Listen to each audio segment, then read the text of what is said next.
สบายดีบรรดาทานจะมาสืบต่อเผยแพร่บทอธิบายประมวลกฎหมายแพ่งซึ่งจะมาลงลึกในมาตรา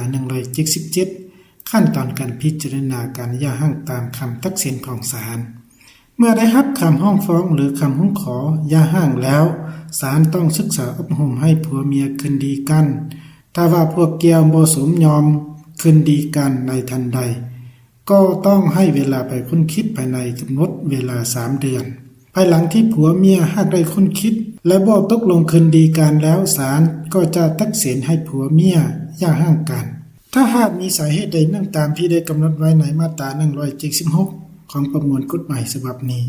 ในการตัดสินเกี่ยวกับการหย่าร้างศาลต้องวางมาตรการปกปักรักษาผลประโยชน์ของเด็กที่ยังบ่ทันพ้นเกษียณอายุและของผัวหรือเมียที่บ่สามารถเอาให้งานเพื่อดำรงชีวิตได้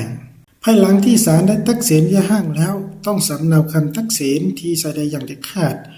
แล้วส่งให้เจ้าหน้าที่ทะเบียนครอบครัวเพื่อจดทะเบียนการหย่าร้างแล้วมอบใบยั่งยืนการหย่าร้างให้คู่ผัวเมียผู้ลาฉบับ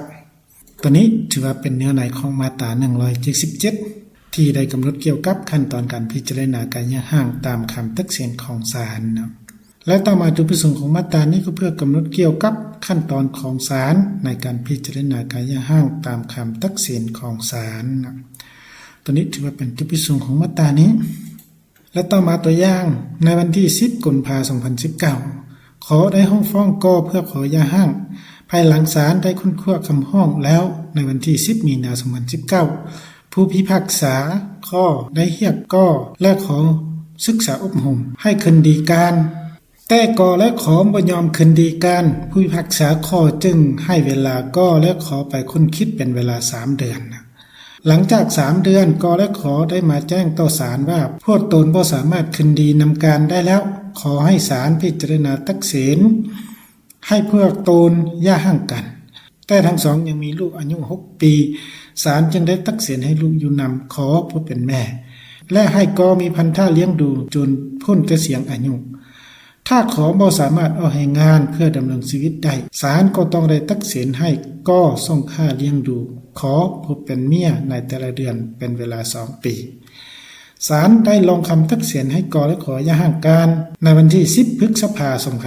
2019ศาลได้สำเนาคำตัดสินส่งให้เจ้าหน้าที่ทะเบียนครอบครัวเมืองจอกบ่อนกและขออาศัยอยู่เพื่อจดทะเบียนการหย่าร้างแล้วมอบใบยั่งยืนการหย่าร้างให้กและขอผู้ละฉบับตัวนี้ก็เป็นตัวอย่างสนานการเผยแพร่มาตรา177มาฮอดนี้ก็ได้สิ้นสุดลงเพียงเท่านี้ขอบใจ